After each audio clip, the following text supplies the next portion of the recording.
Yeah.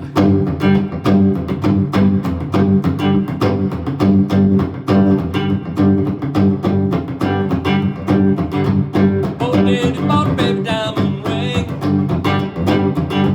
If that diamond ring don't shine, yeah, he gonna take it to a private eye. And if that private eye can't see, better not take that ring from me.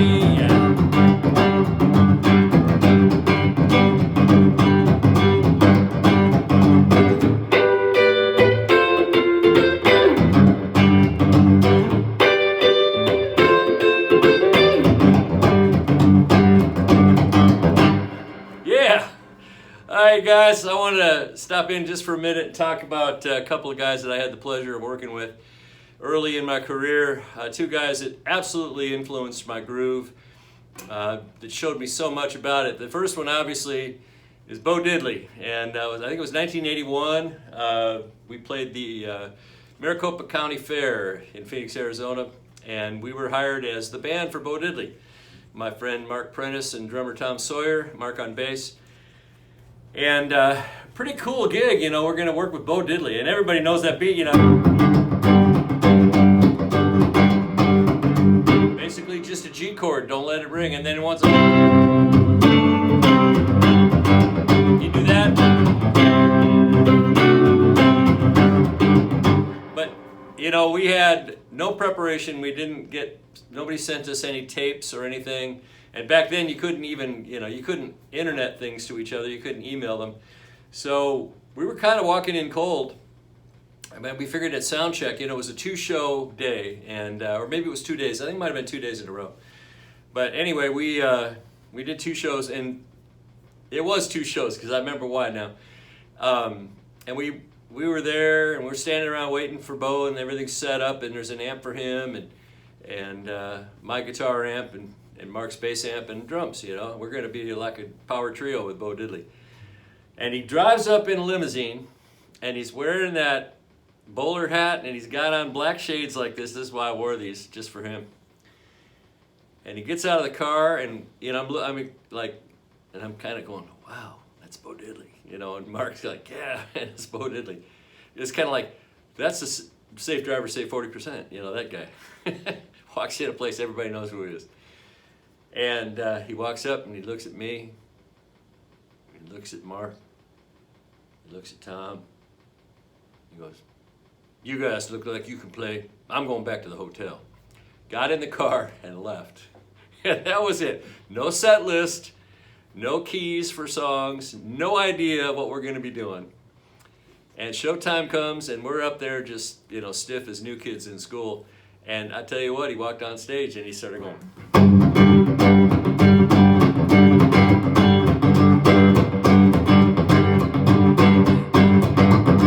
It says, play. And I'm like, okay.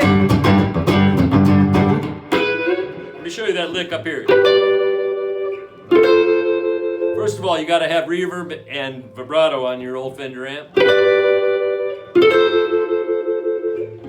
Basically, that's just a bar G way the heck up here, but I'm just playing the inside of it.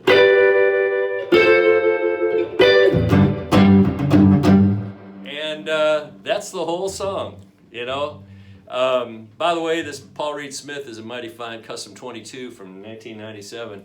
Gift of a friend. Appreciate that very much.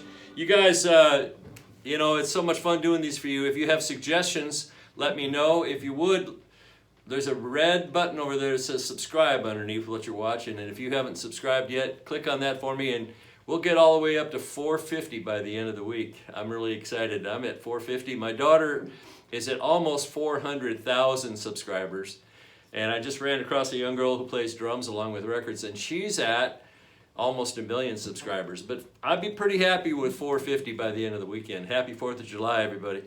That was the Bo Diddley experience. And I'll tell you what, I did stick my foot in my mouth the first night because he said, don't introduce me.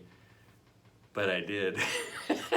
I was jumpier than could be. Then I was also the judge. They were having a chili cook-off, and they were having a contest, and they had 54 entries for the best chili.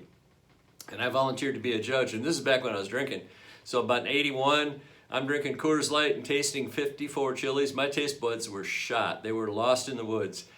But it turns out that the ones that my top 5 were, you know, the winners. The top 3 were in my top 5. So it was a lot of fun, and both nights were fun. And man, just up there grooving with a guy that, and, you know, then he would talk about how mad he was at the Rolling Stones for stealing his beat.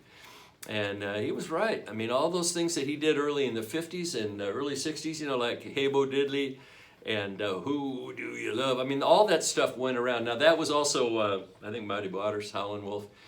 But, you know, Bo Diddley was absolutely ripped off left and right, and he was still mad about it in 1981. The other groove experience I wanted to share is about Dizzy Gillespie. And I was in the University of Minnesota #1 jazz ensemble. We had just gone to Mexico City and done a big tour down there. And my friend Scott Sansby was on drums. My friend Peter Murray was on piano. Let's see, who else was? Dan Cleary was on alto sax, among other guys. Dave Hagedorn on the vibes and stuff. We had a very hip department. We had a wonderful arranger named Lance Strickland from North Texas State. And Lance, I think, has just passed, but man, he was just an amazing writer and arranger. He was the first guy to listen to my arrangements. And we got to play with Dizz, and Lance had written an arrangement for Night in Tunisia that you wouldn't believe. And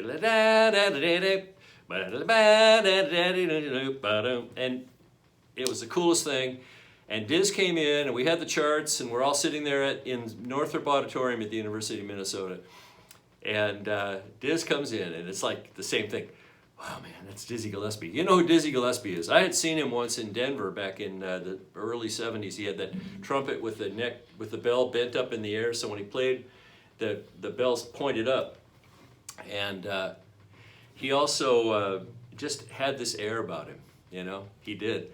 And he walked in, and he stood in front of us, and we're sitting there with music on our stands. We're a bunch of, you know, college kids. And he looks at us, and he goes, I gotta put this guitar down here for a sec. And he doesn't say a word. Then he goes, he just started doing this, dancing out in front of us. Didn't even pick up his horn. Just started doing this. And, you know, we're all kind of catching it, you know, a little bit. That's a cool vibe, you know. Plus, we're totally silent, waiting for him to say something. And he goes, I never go back to Georgia.